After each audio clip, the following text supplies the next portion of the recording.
Bonsoir à vous tous, c'est Jokerwan, j'espère que vous allez bien. Mon tuto d'aujourd'hui va être sur un récepteur qui s'appelle Géant Entité 600. Vu que je ne dispose pas de ce modèle chez moi, je vais profiter de vous faire un tuto sur ses caractéristiques ainsi que les fonctionnalités de ce modèle via photo. Là, on va aller sur les photos de ce modèle. Là, vous voyez l'interface avant de ce récepteur. Et si on tourne, on va voir que le récepteur est équipé de deux tuners. Tuner 1 ou LMB1 destiné pour les signaux de captation de diffusion comme Astra, Nilesat, Hotbird, etc. L'autre, c'est Tuner 2 ou LMB2 est destiné pour le serveur interne, le serveur d'angle qui marche via assiette. Ici, on a un connecteur coaxial. Là, on a l'entrée de fiches jack qui comporte de 3 fiches jaunes et vert et blanches. Ici, on a un connecteur HDMI.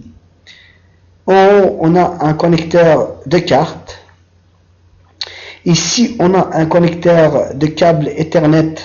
C'est-à-dire, on peut relier ce récepteur sur Internet via câble. On peut l'appeler aussi câble RJ45. Ici, on a deux ports USB. Le premier porte le 2.0 et l'autre c'est le 3.0. C'est l'USB le plus récent en ce moment. Ici, on a un connecteur de carte mémoire ou SD. Enfin, en dernier, on a le connecteur d'alimentation à 12 volts. Et là, ce récepteur a une très bonne fonctionnalité, c'est-à-dire, c'est un très bon matériel vu qu'il dispose d'un processeur à 4 cœurs, c'est-à-dire on peut l'appeler le quad-cœur, qui est avec une fréquence de fonctionnement de 1,5 GHz ainsi que d'une RAM de 1 Go, ce qui permet à son récepteur d'être toujours plus rapide sur l'exécution, comme quand on veut aller sur le menu ainsi que les applications, changer de chaîne, etc. Il a aussi un Wi-Fi intégré ainsi que le Bluetooth. Ce récepteur dispose d'un serveur d'angle de 15 mois après la validation, c'est-à-dire après la première utilisation. Ce récepteur a 15 mois de décodage via assiette et il marche sur Atlantic Bird 1, c'est-à-dire le AB1 et le W6 et le W3. Il a aussi un serveur internet qui est à 15 mois après la première utilisation et ce serveur s'appelle Forever 108. C'est l'amélioration du serveur G-Shark 3.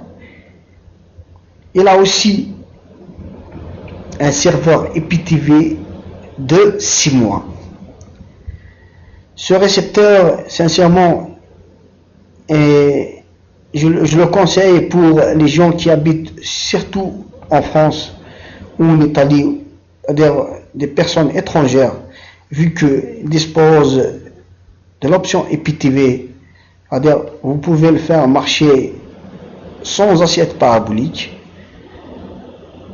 parce que à l'étranger, ils ont une très bonne connexion et avec un très bon débit, vous pouvez voir les chaînes avec une très bonne qualité d'image en IPTV.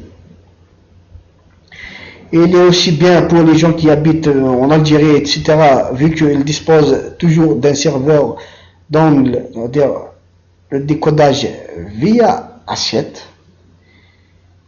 Et c'est un très bon récepteur avec un système Android à 4.4 c'est-à-dire vous pouvez installer des applications, etc.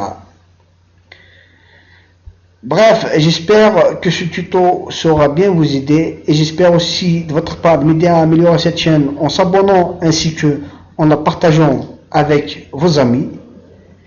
Et n'oubliez pas de rejoindre mon groupe sur Facebook. Et c'est un groupe qui parle de beaucoup de choses ainsi que ma page Facebook. Bref, c'était Dr. One et je vous dis à une autre fois sur d'autres tutos. Merci à vous tous. Salut.